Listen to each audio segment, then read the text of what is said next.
नमस्कार साथियों, स्वागत है आपका हमारे YouTube चैनल में। तो काफ़ी समय बाद आज आप लोगों के लिए वीडियो आ रही है और अब हम शुरू कर रहे हैं मध्यकालीन भारत। मध्यकालीन भारत के आपको क्रम से सारी वीडियो मिलेगी। तो आज शुरुआत करते हैं मध्यकालीन भारत की। तो मध्यकालीन भारत हम कैसे पढ़ेंगे? देखो, सबसे पहले भारत पे क्या हुआ था? मध्यकालीन भारत में हम पढ़ेंगे भारत पर मुस्लिम आक्रमण। मध्यकालीन भारत के चरण में हमने सबसे पहले क्या पढ़ना है? भारत पर मुस्लिम आक्रमण हम पहले पढ़ेंगे। ठीक है। भारत पर दो प्रकार से मुस्लिम आक्रमण हुआ। एक मुस्लिम आक्रमण भारत पर अरबों के द्वारा हुआ और एक प्रकार से भारत पर मुस्लिम आक्रमण जो हुआ वो तुर्कों के द्वारा हुआ। अरबों के द्वारा जो मुस्लिम आक्रमण भारत पर हुए उनमें जो महत्वपूर्ण आक्रमण हुए या सबसे महत्वपूर्ण जो व्यक्ति था वो था आपका मोहम्मद बिन कासिम। ठीक। ऐसी जो तुर्कों के साइड से भारत पर आक्रमण हुए उनमें दो महत्वपूर्ण व्यक्तियों के बारे में हम लोग पढ़ेंगे, एक महमूद गजनवी और एक मोहम्मद गौरी के बारे में। ठीक। सबसे पहले हमने क्या पढ़ना है? भारत पर मुस्लिम आक्रमण। उसके अंतर्गत हम पढ़ेंगे भारत पर अरबों का आक्रमण और तुर्कों का आक्रमण। अरब मुस्लिमों ने भी आक्रमण की, तुर्क जो मुस्लिम थे उन्होंने भी आक्रमण की। ठीक। तो पहले हम पढ़ते हैं भारत पर अरब आक्रमण। भारत पर अरबों का आक्रमण हम पहले पढ़ते हैं। हेडिंग डालेंगे आज भारत पर अरब आक्रमण। भारत पर अरब आक्रमण, ये आपकी हेडिंग रहेगी।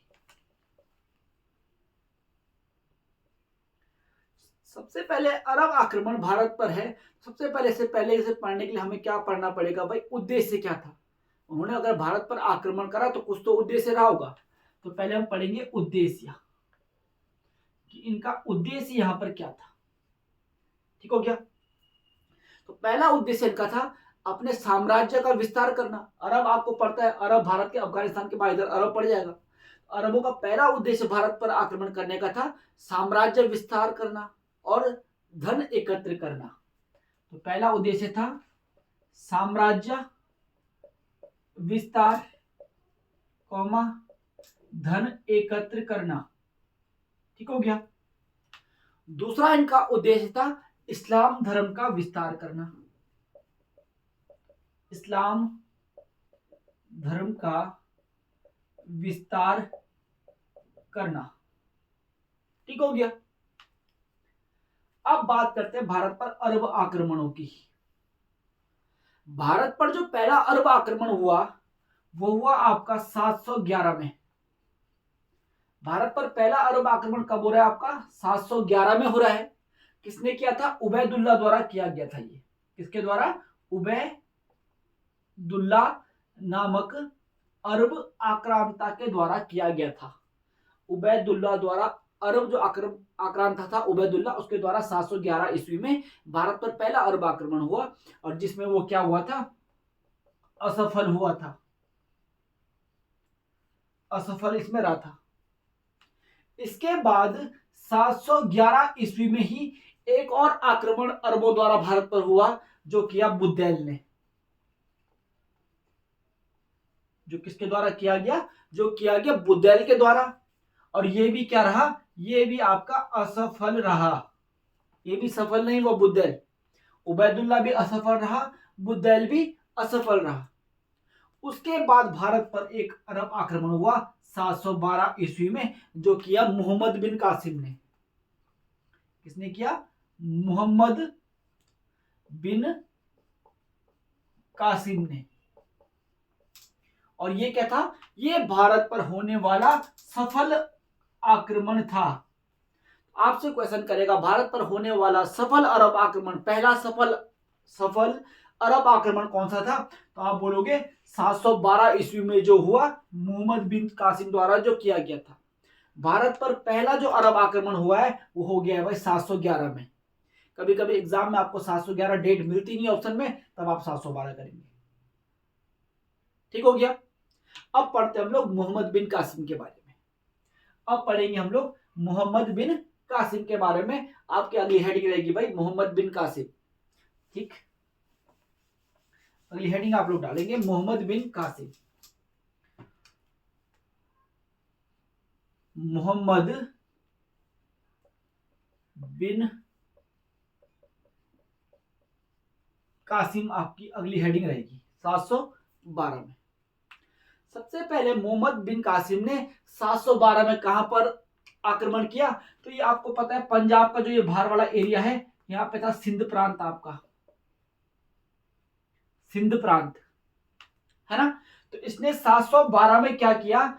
सिंध पर आक्रमण किया। कहां पर? 712 में किया था इसने, कहां पर आक्रमण? सिंध पर। सिंध का राजा जो उस समय था वो था दाहिर। सिंध का जो राजा था वो कौन था? सिंध का राजा उस समय दाहिर था। ठीक हो गया। 712 में मोहम्मद बिन कासिम ने सिंध पर आक्रमण किया, वहां का राजा था दाहिर, और दाहिर को क्या करा इसने? हराकर सिंध पर अपना कब्जा कर लिया। ठीक हो गया। 713 ईस्वी में इसने क्या किया? मुल्तान जीत लिया। मुल्तान भी आपका पाकिस्तान में पड़ता है, इधर साइड। 713 में इसने क्या जीत लिया? मुल्तान पर भी विजय प्राप्त कर ली। 713 में इसने क्या प्राप्त कर ली? मुल्तान पर भी विजय प्राप्त कर ली। किसने? मोहम्मद बिन कासिम ने। मोहम्मद बिन कासिम द्वारा भारत पर पहला आक्रमण कब किया गया? 712 में। ये भी आप याद रखेंगे। ठीक हो गया। अब मोहम्मद बिन कासिम जब भारत में आया तो इसने भारत में क्या क्या किया, ये मैं आपको बताता हूं। ठीक हो गया। इसके द्वारा भारत में किए गए कार्य क्या क्या है। मोहम्मद बिन कासिम ही पहला व्यक्ति है भाई, इसने भारत में जजिया कर लगाया। भारत में जजिया कर, भारत में सबसे पहले जजिया कर कौन लगा रहा है? तो यही मोहम्मद बिन कासिम लगा रहा है। जजिया कर क्या था? तो ये जजिया कर क्या था? गैर मुस्लिमों पर लगने वाला कर था। ये गैर मुस्लिमों पर लगने वाला कर। गैर मुस्लिमों पर लगने वाला कर कौन सा हो जाएगा आपका? जजिया कर हो जाएगा। गैर मुस्लिमों पर लगने वाला कर जजिया कर। ठीक। अब जजिया कर जब इसने लगाया तो जजिया कर से किस किस को मुक्त रखा गया था? मतलब जजिया कर सभी गैर मुस्लिमों पर, जो मतलब गैर मुस्लिम जो मुस्लिम नहीं है उन पर जजिया कर लगता था, परंतु कुछ व्यक्तियों को इसमें छूट दी गई थी। तो जजिया कर से मुक्त किस किस को रखा गया था? तो बच्चों को जजिया कर से मुक्त रखा गया था। बच्चों पर टैक्स नहीं लगता था जजिया कर। इसके अलावा बूढ़ों पर भी जजिया कर नहीं लगता था। इसके अलावा बात की जाए तो औरतों पर भी जजिया कर नहीं लगता था। इसके अलावा बात की जाए तो विकलांगों पर भी जजिया कर नहीं लगता था। और अंत में बात की जाए तो ब्राह्मणों पर भी जजिया कर नहीं लगता था। ठीक।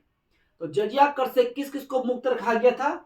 बच्चों को, बूढ़ों को, औरतों को, विकलांगों को और ब्राह्मणों को जजिया कर से मुक्त रखा गया था।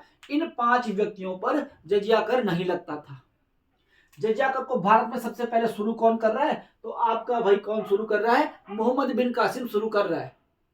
इसके बाद आप लोग आगे, इसी में आगे दिल्ली सल्तनत में आप तुगलक वंश पढ़ेंगे। एक राजा है तुगलक वंश में, फिरोज शाह तुगलक। मैं आपको बाद में पढ़ाऊंगा आगे इसको।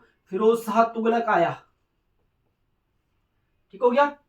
इस फिरोज शाह तुगलक ने क्या किया भाई? बाद में ब्राह्मणों पर जजिया कर लगा दिया।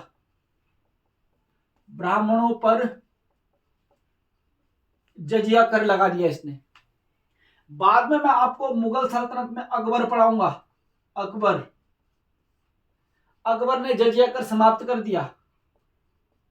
जजिया कर समाप्त कर दिया किसने? अकबर ने। उसके बाद अगर मैं बात करूं, औरंगजेब आया। औरंगजेब, इसने क्या किया? पुनः जजिया कर शुरू, पुनः जजिया शुरू कर दिया औरंगजेब ने। इसके बाद एक राजा आया आपका मोहम्मद शाह रंगीला। मोहम्मद शाह रंगीला एक राजा आया। तो आपसे क्वेश्चन करेगा पूर्णतः, पूर्ण रूप से जजिया कर किसने समाप्त किया? तब आप बोलोगे मोहम्मद शाह रंगीला ने। मोहम्मद शाह रंगीला ने पूर्ण रूप से जजिया कर को समाप्त कर दिया। तो ये जजिया कर की थोड़ा सा कहानी थी जो मैंने आपको एक साथ बता दी। बाद में जब ये राजा फिरोज शाह तुगलक आएगा, अकबर आएगा, औरंगजेब, आप मोहम्मद शाह रंगीला पढ़ेंगे, वहां पर इनके बारे में और चर्चा होगी। ठीक हो गया। तो सबसे पहले भारत में जजिया कर कौन लगा रहा है आपका, आप बोलोगे मोहम्मद बिन कासिम। एक काम तो इसका ये हो गया भाई, इसने क्या कर दिया, मोहम्मद बिन कासिम ने जजिया कर लगा दिया। इसके अलावा आपने क्या करना है, इसने सिंध क्षेत्र में, जो सिंध क्षेत्र है, इसने सिंध क्षेत्र में एक सिक्का चलवाया भाई, जिसका नाम था दिरहम सिक्का। दिरहम सिक्का इसने चलवाया सिंध क्षेत्र में। ठीक है। एक पॉइंट आप इससे और याद रखेंगे, इसने यहीं पे सिंध क्षेत्र में क्या करी, खजूर की खेती प्रारंभ करवाई।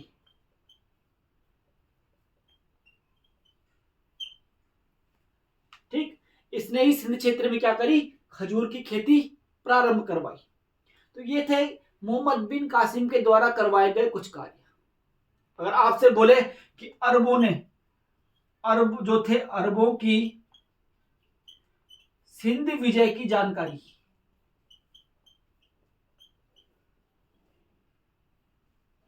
अरबों ने सिंध पर विजय करी, इसकी जानकारी कहां से मिलती है, इसकी जानकारी मिलती है, एक पुस्तक है जिसका नाम है चचनामा। चचनामा पुस्तक से इसकी जानकारी मिलती है। चचनामा जो पुस्तक है, इसके रचनाकार आपके अली अहमद हैं। अली अहमद के द्वारा चचनामा लिखी गई है। उससे आपको इस बात की जानकारी मिलती है कि अरबों के द्वारा सिंध पर विजय की गई थी। अरबों के द्वारा सिंध विजय की जानकारी कहां से मिलेगी, चचनामा से मिलेगी। जो चचनामा किसकी है, अली अहमद की चचनामा लिखी गई है। ठीक हो गया। इस वीडियो हमने क्या पढ़ा, हमने ये पढ़ चुके हैं कि भारत पर अरबों के आक्रमण कब कब हुए। 711 में अल्पतगीन कर रहा है, 711 में आपका अल्पतगीन के बाद कौन सा आ जाएगा, ठीक हो गया, बुद्धैल आ जाएगा 711 में। यहाँ पे नोट कर लूं, 711 में अल्पतगीन, 711 में ही बुद्धैल आ जाएगा। 712 में आपका कौन आ जाएगा, मोहम्मद बिन कासिम सिंध क्षेत्र जीत जाएगा। 713 में मोहम्मद बिन कासिम ने मुल्तान जीत लिया। तो ये कहानी आप लोग को याद रखनी है भारत पर अरब आक्रमणों की। ठीक, अगला जो वीडियो रहेगा इसमें हम पढ़ेंगे भारत पर तुर्क आक्रमण के बारे में। आज की वीडियो में इतना ही। अगर वीडियो अच्छा लगा है तो लाइक करें, शेयर करें। ठीक है, और अपने इसको जिसने सब्सक्राइब नहीं किया वो सब्सक्राइब जरूर करें। धन्यवाद।